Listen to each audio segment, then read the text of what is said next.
Les causes de la baisse de la qualité du sperme sont dissimulées.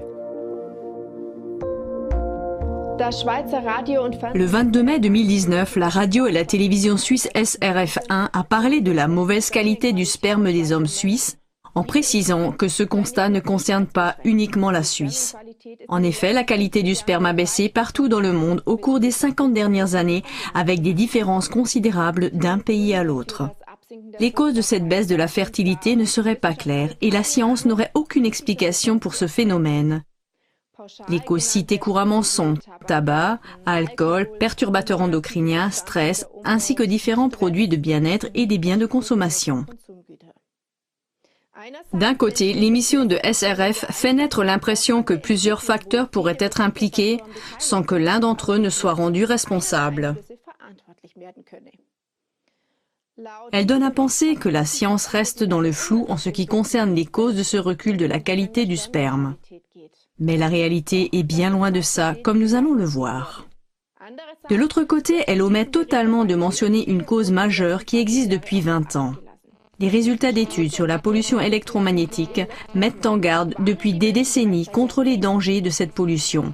Si l'on examine de plus près les effets de cette dernière, il ressort clairement que le rayonnement des téléphones sans fil et de la téléphonie mobile influence négativement sur la production et la qualité du sperme.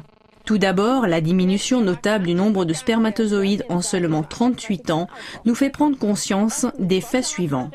Premièrement, les chercheurs ont calculé que le nombre moyen de spermatozoïdes par millilitre chez les hommes occidentaux a chuté de 1,4% par an entre 1973 et 2011.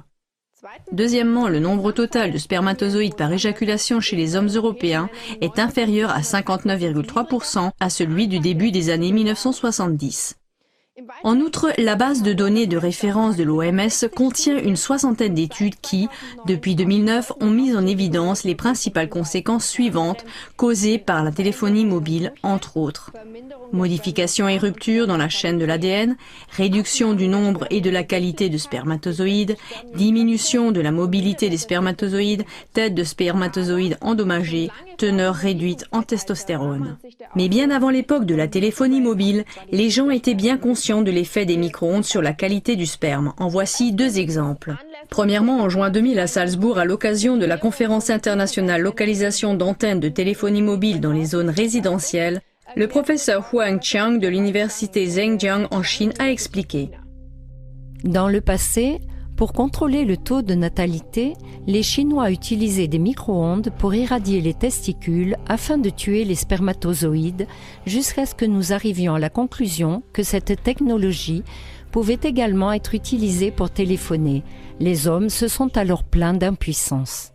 Deuxièmement, des résultats plus anciens montrent des troubles de fertilité causés par les micro-ondes et les rayons X chez des soldats qui ont été exposés à des radars et à des radiations à haute fréquence durant leur travail. Les dommages causés sur les descendants par les modifications du génome génétique ont également été prouvés. Le professeur Stanton A. Glantz de l'Université de Californie en arrive à la conclusion suivante. Au vu de toutes les informations dont nous avons discuté au sujet des téléphones portables et du sperme, nous pouvons affirmer avec certitude que le rayonnement de la téléphonie mobile a un effet négatif sur le sperme. Les études du médecin environnemental Joachim Mutter et Peter Hensinger nous apprennent ce qui suit. L'arsenic, le plomb, le mercure, le PVC et divers plastifiants, ainsi que les pesticides dans l'alimentation, figurent depuis longtemps sur la liste des raisons qui causent des dommages au sperme. Cependant, l'utilisation de champs électromagnétiques de faible intensité, tels que ceux utilisés pour les smartphones et les tablettes, est plus récente. Ils sont souvent utilisés près des organes reproducteurs, comme l'ordinateur portable sur les genoux. La plupart des hommes portent leur smartphone dans leur poche de pantalon. C'est la raison pour laquelle, dans le mode d'emploi, l'industrie met en garde que les appareils terminaux ne doivent pas être portés près du corps, mais à une certaine distance de celui-ci. L'exposition physique au rayonnement et ses risques augmentent en raison de la numérisation et de l'expansion du Wi-Fi dans les maternelles et les écoles, de l'Internet des objets, de la numérisation des voitures et de l'omniprésence des points d'accès au Wi-Fi. La numérisation par ondes radio via la 5G touche tous les êtres vivants, et même les installations médicales sont censées l'utiliser. La couverture médiatique contrôlée par l'industrie est de toute évidence incomplète, mais les gens ne peuvent pas contourner ces prédictions comme par exemple la mauvaise qualité du sperme par la téléphonie mobile, car ces avertissements sont déjà devenus une réalité mesurable. Deux questions se posent ici. Premièrement, la dissimulation des causes fait-elle partie d'un plan? Et deuxièmement, pourquoi exclut-on délibérément les résultats d'un si grand nombre d'études montrant que la téléphonie mobile pourrait en fait être la cause principale de la réduction de la fécondité? La prise de conscience et un talent de perspicacité débouchent sur ce qui suit. Sur les Gatestones en Géorgie, les 10 règles pour un âge de raison sont gravées en 8 langues dans un monument de granit de 120 tonnes dont les auteurs se cachent derrière un strict anonymat.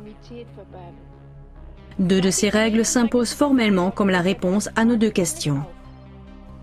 Maintenir la population mondiale en dessous de 500 millions d'êtres humains en équilibre perpétuel avec la nature. Gérer la reproduction de manière raisonnable en améliorant la forme physique et la diversité. Équilibrer les droits personnels et les devoirs sociaux. La boucle est bouclée. Le brouillard se dissipe lorsqu'il s'agit de savoir pourquoi nous sommes apparemment conduits sur la mauvaise voie. L'être humain individuel se laisse dicter par la société comment il peut en faire partie. L'utilisation intensive des téléphones portables est un facteur essentiel à cet égard. Grâce à l'utilisation de la nouvelle technologie 5G, le rayonnement est toujours plus élevé, le tout au nom de la sécurité et pour simplifier la vie. Mais le prix à payer pour l'humanité est élevé. La fertilité des hommes est déjà en danger. La banalisation des dangers de la téléphonie mobile pourrait donc avoir 2 objectifs.